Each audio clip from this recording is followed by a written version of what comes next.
allemaal. Welkom terug op mijn kanaal. Vandaag heb ik echt een fantastische legpuzzel voor jullie. Kijk nou eens naar dit schitterende plaatje. Als je ooit door het platteland van Pennsylvania hebt gereden, dan heb je deze vrolijke afbeeldingen vast wel eens op de muren van schuren gezien. Zo leuk, toch? Ik kan echt niet wachten om te beginnen. Dus, laten we er meteen in duiken. So before I even open the box, I just want to talk about how stunning this box is. This octagonal shape with the puzzle shown on top of it here. And obviously the puzzle is going to be octagonal too. This is such a fascinating puzzle. I love these vintage Springbok puzzles. And this one, I believe, yes, 1971 was when this one came out. Ooh, and somebody sold it at a yard sale for 50 cents. So I think what I'll do is, as I'm sorting and putting this together, I'll probably read to you what it says here on the back of the box. There's a couple of people mentioned here. Looks like they're talking about what the hex signs mean. The artist is Marilyn Marshall. I love this. This is great. What a find. I'm so glad my sister held on to this one. This was really cool.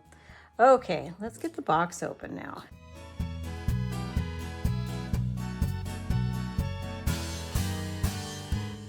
I think it must go this way.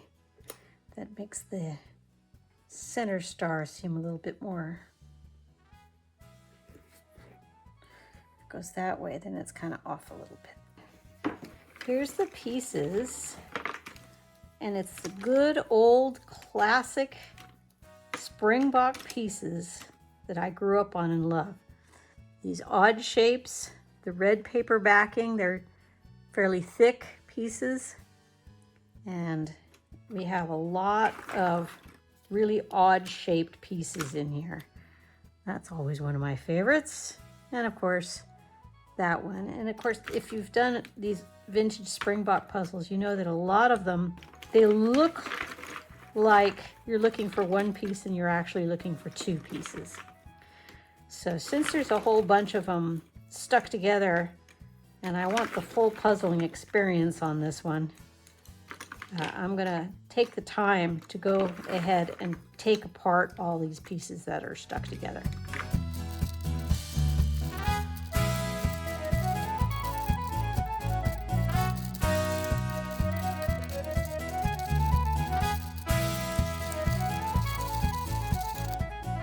Okay, well, I think I did a pretty good job of taking apart pieces that were stuck together. So now I'm going to get started on sorting this one. Well, that's going to be interesting because, I mean, you really kind of have to look at the box and sort according to what you see here. So obviously this sign in the middle, the star in the middle. Then we have these over here and the ones with the flowers in them. There's another star here. And then this design that goes in between, it's virtually the same all the way around. So if there's going to be any confusion, it will be there, I think. But that should be mitigated by the border, because as I put the border together, it's going to be probably obvious who goes connected to the border there. I can't wait to get started on this one. So I'm going to get started. What a great puzzle. Choose for nice. That is the usual answer you get when you ask a farmer from Berks, Lehigh or Montgomery counties in Pennsylvania what those colorful symbols on his barn signify. He will not admit to their having any power to cast spells on the devil and his witches. The real Pennsylvania Dutch hex signs are kept secret, perhaps only a chalk mark hidden in the entry of a barn. Ooh, red puzzle dust. The fact that there's so much puzzle dust makes me wonder if this puzzle has only been done once. But there's red puzzle dust. It's been a long time since I've seen red puzzle dust. Okay, this right here is the center star. This section here, that's all these. These are all the little bits that go around, and I didn't individually sort these. I'll do that probably as I go. And then these are what I think are all the edge pieces. What I thought I would do is start with the center star in the circle here, and then probably do the edges after. And then I'll probably start putting these together and then do all the fill-ins last. So I'm going to go ahead and put all these back in the box here. And then I'm going to put all of these in this tray here.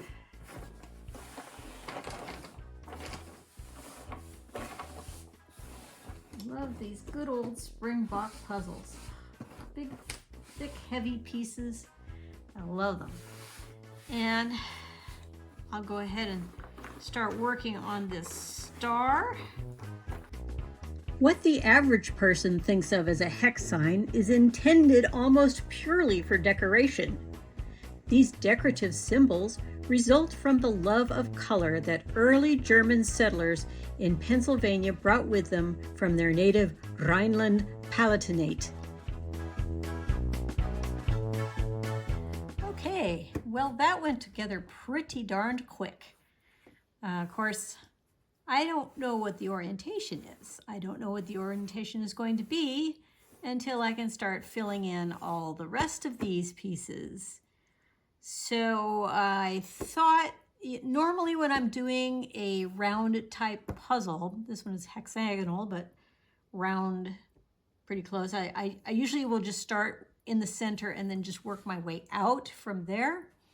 But I think in this case, what I might do is work on the edge and then see if I can build a bridge from the edge to the center. And that will give me the orientation as soon as I can get that done. So I'm going to try that. I'm going to go ahead and do the edges next, and then I'm going to work on seeing if I can build a bridge from the edges to the center.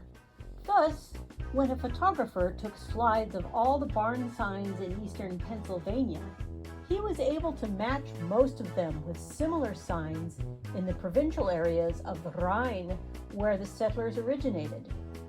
The symbols originated with the so-called fancy or church people, chiefly Lutheran and German Reformed. The plain people, the Amish and Mennonites with their broad-brimmed hats and bonnets, display no such signs.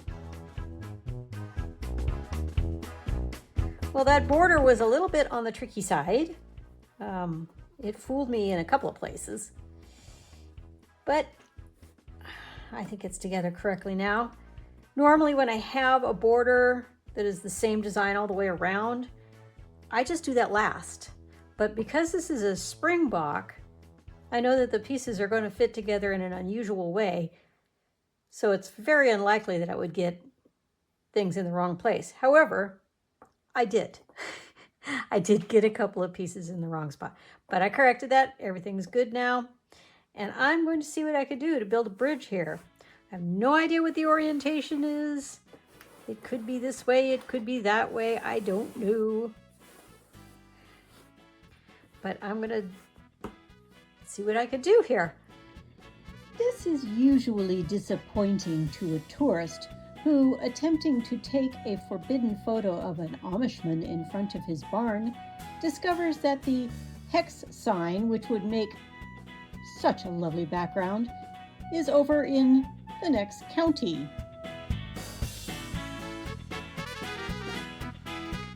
So my bridge is built from this edge all the way up to the center star. So I'm going to work on filling in around here now that I have everything where it's supposed to go. That will tell me where I can put all the other things. This is a wonderful puzzle. I love this puzzle. This is great. I'm enjoying it a lot. So now that I have my bridge built, I can just go around and start putting in all the rest of the hex signs in around there and fill in the rest of these as I'm doing that. So hopefully that won't take too long. All right, here we go. The Pennsylvania Dutch love of color shows itself in more areas than that of barn painting. On dower chests, plates, birth and baptismal certificates, hand-illuminated book plates, and even on tombstones. The latter, naturally, is without color, but very definitely has the same geometric designs. Well, as you see, I'm more than halfway done. This puzzle is going by really fast. I'm really enjoying it, even though there's just like 4 colors, 5, and all these similar patterns. Just because it's a Springbok, so all the piece shapes are the random odd piece shapes, that makes it easier to do than if they were, like a 2 in, 2 out kind of a piece shape. So I'm just going to go ahead and finish it all up now. The barn signs, although not believed to be magical, have traditional symbolic meanings. These may have come from general European folk art motifs, or even the Germanic mysticism of the Reformation period. However, tradition tells us that the 9 different signs in the accompanying puzzle signify the following.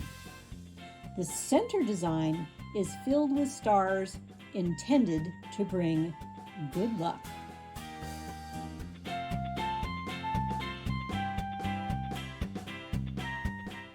Well, I just have this one little section here to go.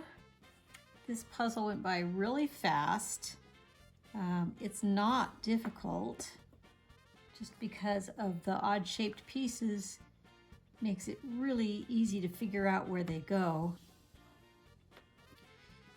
It's not a hard puzzle, so I'll stick these guys in. And this puzzle will be done.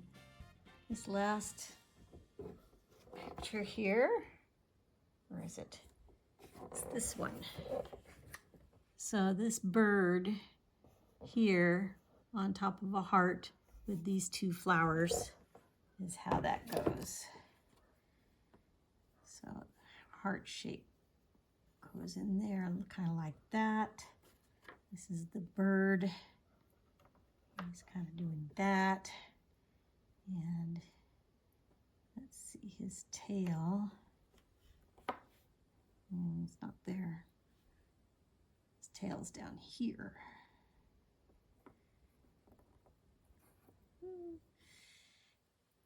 Because these pieces fit together in such an unusual way, there's no mistaking it when you find where they go. This is the top of the heart. Looks like that. And here's a flower here. Let's see, that's gotta go like that now. And more of the heart here.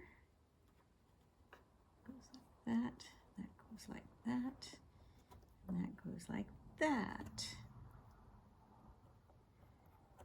You know, I grew up on Springbok puzzles, so I would have to say, as far as puzzles goes, this would be my wheelhouse, as they say.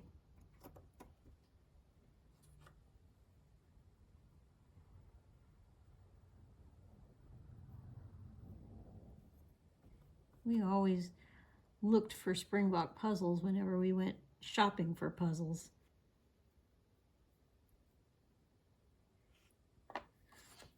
We got a lot of them at the local Hallmark store, as I recall. And then there was a store at the mall. We used to have this wonderful mall, and it died. I mean, this mall just literally died back in the 90s, I think it was. It just, more and more shops closed and nobody could afford the outrageous rents. So it just ended up dying. There we go. And the last piece. There we are. Lovely puzzle. Let's see. Which way do I want to turn it? I could turn it that way, or I could turn it that way. I like this way. There it is. Go away, fly.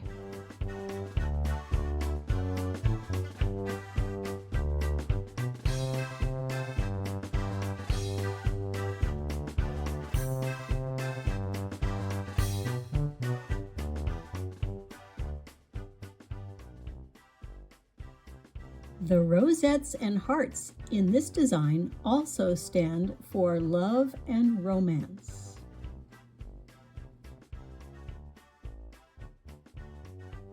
This design signifies love, romance, and marriage. The doves of peace signify a long and blissful marriage. The laced hearts stand for love, the tulips for faith, hope, and charity. The serpent in the design is intended to warn against temptation. The scallops along the edge of the design are ocean waves, signifying smooth sailing through life. The 8-pointed star signifies abundance and goodwill, while the tulips in the same design stand for faith.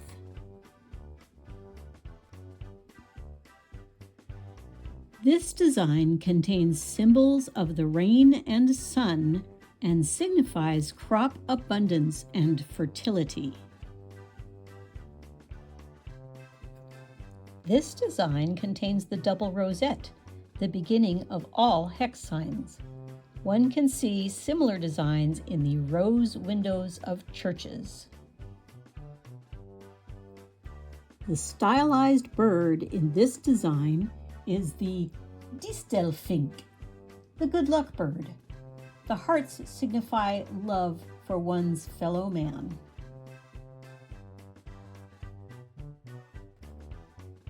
This design contains symbols of sun, rain, and the luck star, and signifies water and the abundance of crops. In this design, the unicorns signify virtue and piety, while the tulips, as before, stand for faith, hope, and charity. This narrative was written by J. William Fry, Ph.D., who was a co-founder of the Pennsylvania Dutch Folklore Center and co-founder of the annual Pennsylvania Dutch Folk Festival at Kutztown. The artist is Marilyn Marshall, who was born in Sioux City, Iowa in 1942.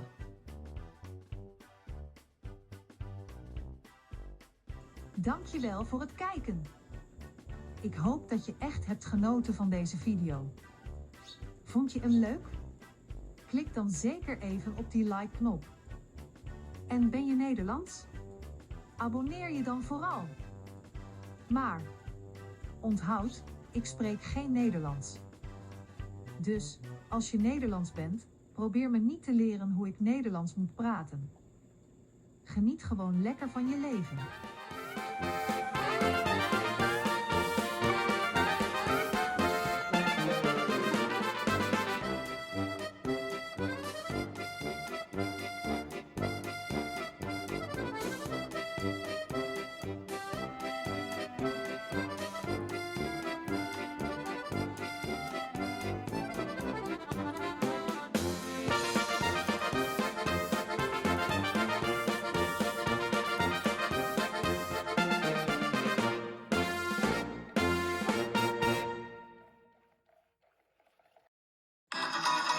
Do me a favor, try to be